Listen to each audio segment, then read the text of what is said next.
सत श्री अकाल, आदाब, नमस्ते। ये हमारा पहला पॉडकास्ट है और बहुत बहुत शुक्रिया आप लोगों का हमें इतना सपोर्ट करने के लिए और मोटिवेट करने के लिए। आज के हमारे पहले गेस्ट हैं सरदार गरीब सिंह जी, जो कि गांव प्रेमीपुरा से ताल्लुक़ रखते हैं। हम इनसे जानेंगे अपने सिख कल्चर के बारे में, थोड़ी बहुत हिस्ट्री के बारे में और थोड़े बहुत फ्यूचर के बारे में, और हमारे अभी प्रेजेंट कैसा चल रहा है हम उस पर भी थोड़ी सी बात करेंगे। ये पॉडकास्ट एक डायनामिक पॉडकास्ट रहेगा। हम मुख्तलिफ टॉपिक्स पे बात करेंगे और जो हमारे आज के गेस्ट हैं वो एक ज्ञान का सागर है। ज्ञान का सागर जब मैं कहता हूँ तो ये ज्ञान उन्हें किताबों से भी मिला और अपने लाइफ एक्सपीरियंसेस से भी मिला। तो आइए करते हैं बात हमारे आज के गेस्ट के साथ, सरदार गरीब। वाहिगुरू जी का खालसा, वाहिगुरू जी की फतेह। जी, जब हम आपसे बात कर रहे हैं तो हम जानना चाहेंगे कि आपका बर्थ कब का है और आप यहाँ कैसे पहुँचे? मेरा एक्चुअली रिजल्ट सही मुताल था। वो सही मुताल में मैंने पढ़ाई भी वहाँ पर की है। पहले मैंने हायर सेकेंडरी इलेक्टिव पे पास किया, उसके बाद में मैं तराल हायर सेकेंडरी तराल डिग्री कॉलेज में FA का पास किया, इंटरमीडिएट का इम्तहान पास किया। उसके बाद कुछ जब मुझे मेरा जो असली शौक़ था, असली शौक़ मुझे था, वो मैं चाहता था कि मैं अम्बासडर वकील काम करूँ, जिसके मुझे मास्टर भी बोलते थे, गरीब सिंह आपकी काबिलियत अच्छी है, आप एक बात करें, आप जुडिशरी के काम में उसी के स्ट्रीम में चले जाएं। तो लेकिन घर के हालात कुछ ऐसे थे जिसकी वजह से घर वालों ने मुझे कहा कि नहीं, आप एक बात करें कि नौकरी करें। तो बाद में मैं दाखिले में एडजस्ट हुआ। बहरहाल मेरी पोस्टिंग बारामूला की गई। उसके बाद मुझे 1 साल के बाद ट्रांसफ़र श्रीनगर किया गया। श्रीनगर में 1 साल ड्यूटी रहा। वहीं से मैंने फिर पोस्ट ऑफिस का दूसरा एग्जामिनेशन दिया, जिसमें कि मेल और से मुझे अपॉइंट किया गया। वहाँ से होते हुए मैं बीजवाड़ा पहुँचा। बीजवाड़े में भी तकरीबन 6 महीने ड्यूटी दी। उसके बाद मैं अनंतनाग आ गया। अनंतनाग में पूरे तकरीबन 10-12 साल ड्यूटी करनी पड़ी। तो मैं ब्रांच पर जाता था, लोग बहुत ब्रांच पोस्ट मास्टर जो थे दाखिले के, वो बहुत खुश होते थे क्या जब मुझे देखते थे। ये आपका सफ़र था वहाँ से? ये सफ़र था। उसके बाद मुझे घर वालों ने कहा कि आप एक अनंतनाग में ड्यूटी करते हैं। अब मेरी एक लोती बहन थी, उसने कहा कि आपकी शादी क्यों ना मैं अपने ही इलाके जहाँ मेरी ननान रहती है वहाँ पर मैं आपकी शादी कर दूँ। मैंने कहा जब आप करेंगे तो ठीक है। तो मैंने कहा चलो ठीक होगा। तो वहाँ से क्योंकि हमारी ज़मीन यहाँ पर थी, पुरानी ज़मीन हमारी थी लारन साहब के वक्त की, वो हम उस वक्त उन्हें अलॉट की थी। तो वहाँ फिर मैं यहाँ पर एडजस्ट हो गया। यहाँ पर शादी भी मेरी यहाँ पर यहीं पे हो गई। यहाँ पर ठीक। तो फिर वो वक्त गुजरता गया। तो ऐसे कि आपने बारामूला में भी ड्यूटी की, फिर आपने अनंतनाग में भी ड्यूटी की, बीजवाड़ा में भी ड्यूटी की, अलग अलग हिस्सों में आपने ड्यूटी की। आपको कल्चर कहाँ का बहुत अच्छा लगा?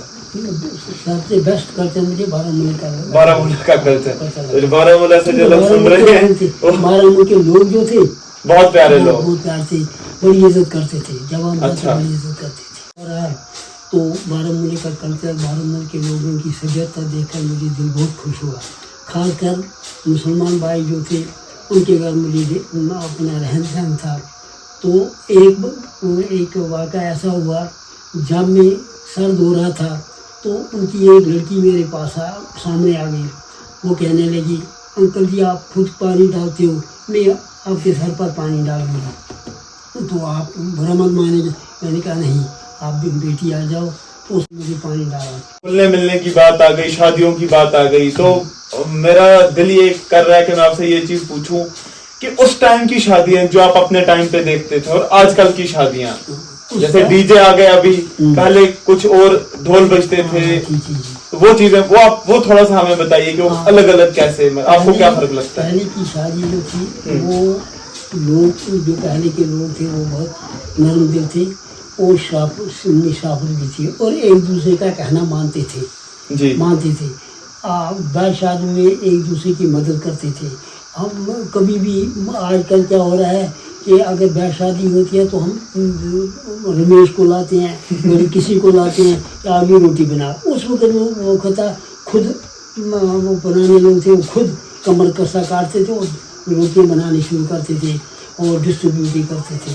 यानी कि एक बात। दूसरी बात ये हुआ कि ब्याह शादी में जो ये नाचना वाचना वो पुराने ढंग का रहता था। कश्मीरी गीतें ज़्यादा चलती थी, कश्मीरी हाँ चलती थी बहुत आते थे, कश्मीरी लोग भी आते थे, वो भी गाते थे आकर वहाँ पर। ठीक। तो एक बात है कि राजे का भेष बनाते थे पुराने लोग, राजे का भेष बनाते थे। राजे का भेष बनाकर तो माशों के जिसको वो ड्रामा बनाते हैं, जैसे वो ये बनाते हैं बांड पोथर वगैरह, वैसे ऐसी खेल के थे। आजकल के जो आजकल से ज़्यादा टीवी पर नाचा जाता है या मोबाइल पर नाचा जाता है, बस ये डिफरेंट है ज़्यादा था। तो पुराने लोगों में वो शराबत बहुत थी। तो जो पहले लोग एक दूसरे की कदर करते थे। अच्छा ठीक। जो पहले की बारात आती थी वो कैसे आती थी? वो पहले की बारात रात के टाइम आती थी, रात के टाइम आती थी और जिसके पास जहाँ जाना होता था उसको तो रात वहाँ गुजारते थे, सवेरे चल जाते थे। आज जो बारात उसी वक्त आती है उसी वक्त डोली ले जाते हैं। तो ये फर्क है उसमें पुराने वक्त। ये फर्क है पुराने वक्त में हम जब रोटी बनाते थे इसमें ब्याह शादी पर, तो जो कुम्हार लोग थे वो मिट्टी के बर्तन बने, उसमें हम रोटी बने, जिसको कि बहुत खाने में मज़ा आता था। आजकल तो चलो स्टील की थालियाँ हैं, ये हैं, इतना मज़ा नहीं है जितना मज़ा पुराने में आता था। ठीक। और खासकर मूंग दाल ज़्यादा चलती थी। मूंग दाल मीट कितना बनता था? मीट इतना नहीं बनता था जितनी मूंग दाल ज़्यादा चलती। आज तो 2-2 क्विंटल मीट बनता है शादियों में, पहले मूंग दाल बनती थी। और क्या बनता था साथ में? आलू साग बनाते थे, मूंग क्या बोलते हैं, क्रम वगैरह, क्रम भी बनाते थे।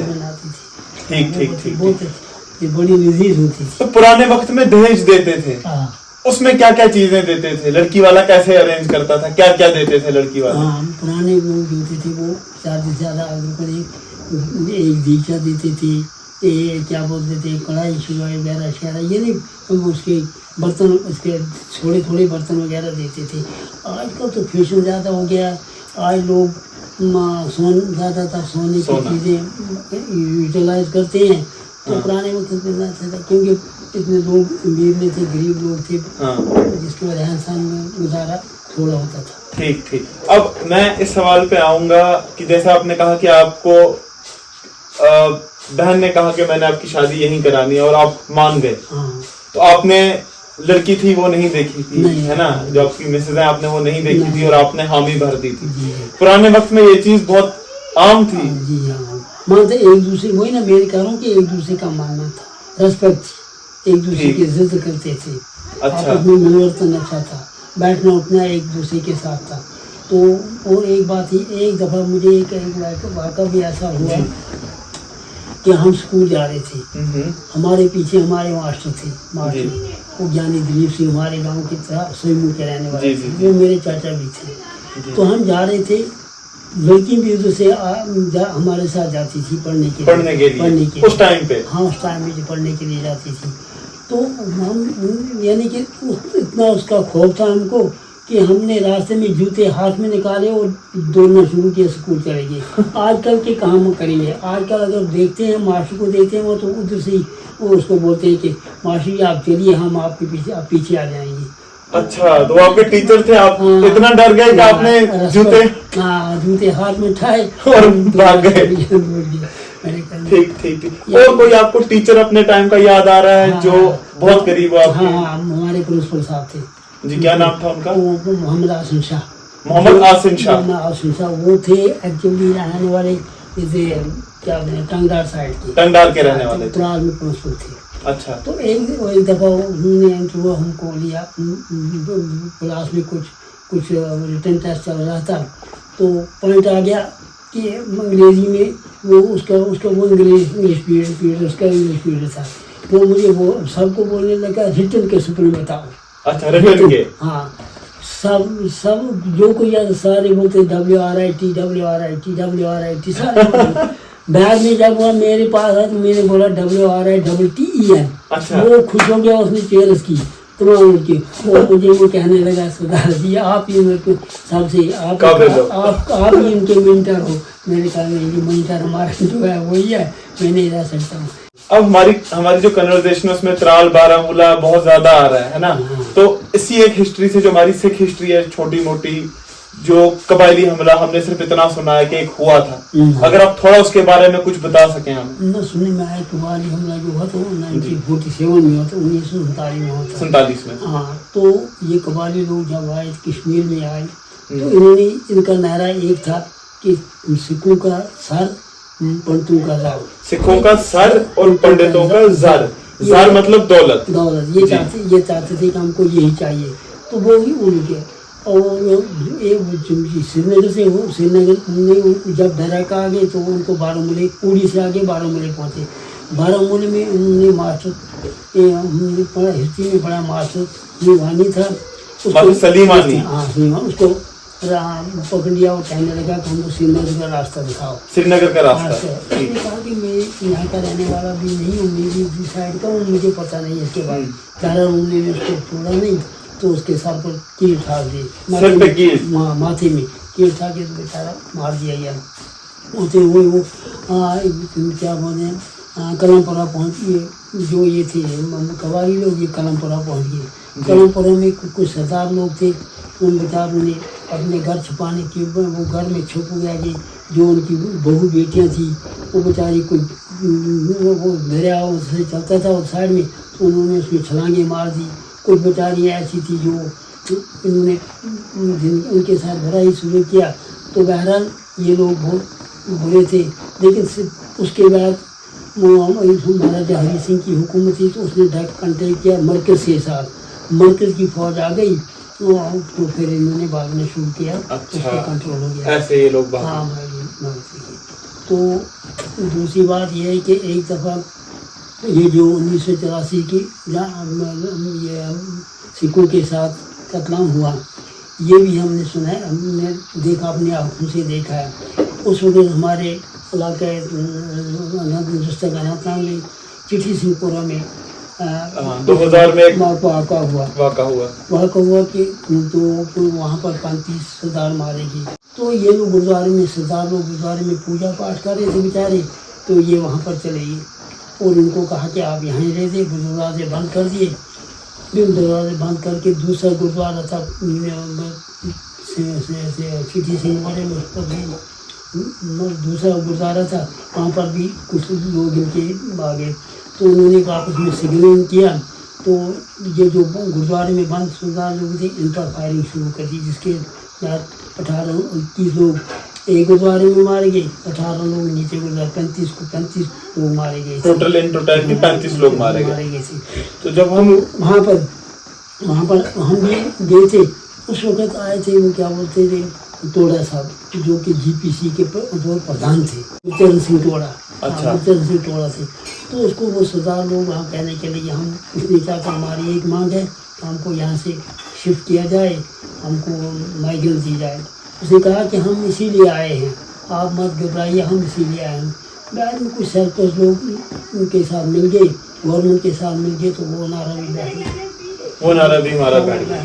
तो आपको क्या लगता है, अगर हम भाग जाते हैं कश्मीर छोड़ के, तो आज जो हमारी इज्जत है, जिस नजर से हमें कश्मीरी शहरी की तरह हमें देखा जाता है, क्या हमें वो मिल पाता कभी? नहीं, वो नहीं मिलता। वो बात है, कश्मीर का रहन सहन जो था, कश्मीर का मिलवर्तन आपस में मिला, वो हम खो देते। वो नहीं मिलेगा बाकी जगह, ना जम्मू में मिलेगा, ना पंजाब में मिलेगा, ना किसी डिस्ट्रिक्ट में मिलेगा। कश्मीर का रहन सहन सबसे अच्छा, भाईचारा सबसे अच्छा भाईचारा, एक दूसरे की रेस्पेक्ट करते हैं। क्योंकि आजकल हम, अगर ये मुसलमान भाई हैं, हम उनके पास जाते हैं, हमारी इज्जत बहुत करते हैं, हम भी इनकी इज्जत करते हैं, ये बहुत अच्छे लोग हैं। जी। लेकिन ठीक।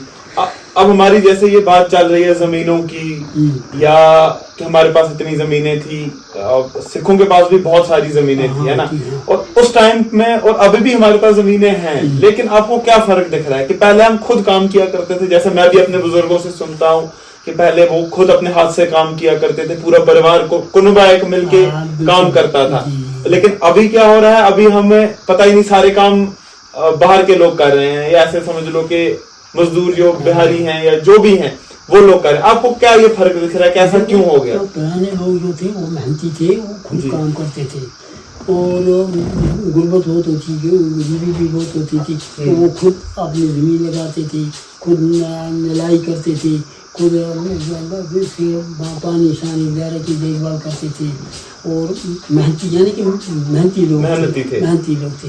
आजकल के लोग जो है, ये आजकल की जो जनरेशन है, ये इतनी मेहनती नहीं है। ये सिर्फ एक बार इनके जहन में एक बात आ गई है कि सेल सेल सेल, इनको चाहते हैं कि फोकस हो जाए तो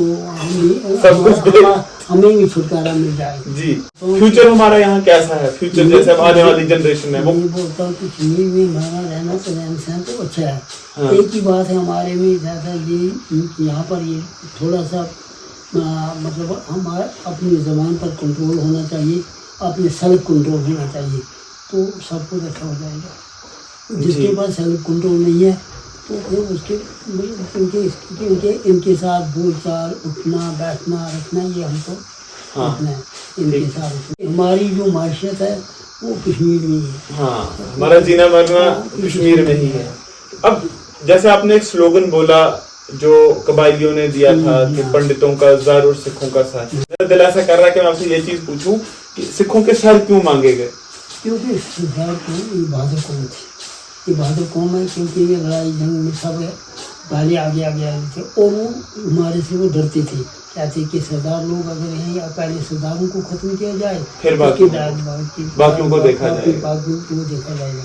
तो पंडितों के साथ इन्हें मार पीट नहीं की, मारा नहीं, जितना सरदारों को मारा। ठीक ठीक ठीक ठीक। तो कहाँ उनका जो सर था, पैसा ना था, वो लूट लिया और सिखों को जान से समझिए अब के मारा गया। यही इनका नारा था वहीं से। और 1983 में की एक बात है कि उस एल.के. अडवाणी थी, जिसकी मैंने एक किताब पढ़ी और मेरे पास मौजूद भी है। उसने कहा, वो किताब थी my country. LK. Advani ji की एल.के. अडवाणी ने, लेकिन एल.के. अडवाणी ने इंदिरा जी उस किताब में लिखा था कि इंदिरा जी ने ये बहुत गलत किया, इसने 10 साल पहले ऐसा करना था ताकि सिखों की बुनियाद हट जाती। अच्छा। हाँ, वो उसने कहा था कि सिखों की बुनियाद हो जाती कि सिख इतने डेवलप नहीं होते, क्योंकि पंजाब में डेवलपमेंट हो गई है ज़्यादा, तो वो चाहता था इनको बिछाड़ने के लिए। तो उसने उस वक्त उसने उस किताब में लिखा है कि हाँ, इंदिरा गांधी को 10 साल पहले ये काम करना था, किया उसने अच्छा, लेकिन 10 साल पहले करना। तो फिर इस चीज को मैं सिखों के प्रति नफरत ही देखूं? है, नफरत थी है उसमें आया। लेकिन क्यों? मतलब अगर एक आप अपने एक्सपीरियंस से बताओ, आपको क्या लगता है कि इसके पीछे? इस बात की है कि हमारे मुकबर स्थान जो है हरमंदिर साहब, उस पर हमला हुआ, तो ये समझो तमाम सिखों पर हमला हुआ। और ये चीज अभी भी हमारे दिल से जा नहीं रही और नहीं जाएगी भी नहीं, चाहे वो आज हो या कल हो या परसों या 100 साल बाद हो या 200 साल बाद हो। मुकद्दस स्थान में हम पहले उसकी रेस्पेक्ट करनी है, फिर अपनी ये बहुत एक अच्छी बात कही इन्होंने कि पहले हमारे जो मुकद्दस जगहें हैं पहले उनकी रिस्पेक्ट है, पहले हमारे गुरु साहिबानों की रिस्पेक्ट है, उसके बाद हमारा। ठीक ठीक ठीक ठीक। सबसे गुरु ग्रंथ साहब में लिखा है, नानक नाम चढ़ी कला तेरे पाने सर्वत दा पाला। तो हम अपने से पहले दूसरों के लिए अरदास करते हैं कि सर्वत दा भला हो। सरबत में हम किसी भी कम्युनिटी को, किसी भी रिलीजन को छोड़ते नहीं, उसमें तमाम आ जाते हैं उसमें। तो यही चीज आपको लगती है कि जो सिख हर जगह जाके मेल जोल कर लेते हैं, तो क्या यही चीज हमें मदद करती है? यही है। इसीलिए ग्रंथ साहब में लिखा है, नानक नाम चढ़ी कला तेरे पाने सर्वत दा भला। क्योंकि सरदार लोग जहाँ भी रहाइश करते हैं, जहाँ भी जाते हैं, वो अपना मिलवर्तन बढ़ाते हैं, एक दूसरे के मेल जोल बढ़ाते हैं। आप देखिए ना, ये जाए कनाडा में लोग सरदार लोग हैं, तो कितनी मतलब मुट्ठी बार पहले थे। उस वक्त इंदिरा गांधी के वक्त में डॉक्टर सरन सिंह जो था, वो डिफेंस मिनिस्टर था जी। उसी की देन है, उसी की बेचारी की देन है कि उसने सिखों को खुले वीजे दे दिए बाहर जाने के लिए। तो बाद में इंदिरा जी को पता चल गया कि ये उनकी मदद कर रहा है, तो उसने इसको उससे कैबिनेट से रिफ्रेशमेंट कर दिया, ले ली, तो उसको एज ए मिनिस्टर इंडस्ट्रीज का मिनिस्टर दे दिया। तो लेकिन उससे पहले वो काम कर गया था, उसको पता चल रहा था वही एक ऑनेस्ट मिनिस्टर हिंदुस्तान में रहा, बाकी मिनिस्टर नहीं। बाकी जो दरबारा सिंह था या क्या बोलते हैं मनमोहन सिंह है या दूसरे क्या बोलते थे वो होते थे, या पंजाब का सीएम था। नहीं। हाँ एक बात है, पंजाब का सीएम प्रकाश सिंह बादल था, उसने पंजाब को डेवलपमेंट किया, पंजाब को उसी ने बनाया। पंजाब को सारी देन उसी की है, अगर माना जाए तो सारी देन उसी की है। जो कुछ वहाँ पर बनाया हुआ है वो उसी ने बनाया। ठीक। अब पंजाब से फोकस शिफ्ट करके हम आते हैं अपने कश्मीर की तरफ। यहाँ की अब यूथ को अगर आपने एक मैसेज देना हो, जितनी हमारी अब आप देखते होंगे शादी ब्याहों में या फंक्शनों में या कभी हम पाठ रखते हैं घर पे या कहीं और, आप यूथ को बहुत क्लोजली देखते होंगे, अच्छे से देखते होंगे, क्या फर्क आ रहा है। आप अगर उनको एक मशवरा देंगे, एक सलाह देंगे, वो क्या देंगे? सलाह ये है मेरी ये कि वो सबसे बड़ी चीज़ है सेल्फ कंट्रोल।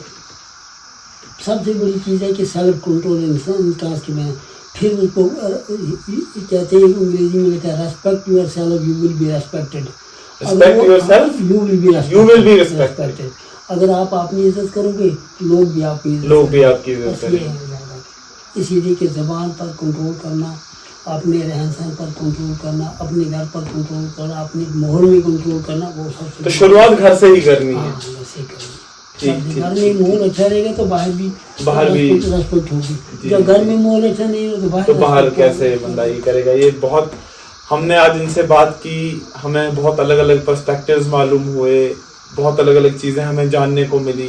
मैं बहुत बहुत शुक्रिया करता हूँ आपका कि आपने हमें इतना अपना कीमती वक्त दिया और अपना एक्सपीरियंस हमारे साथ शेयर किया।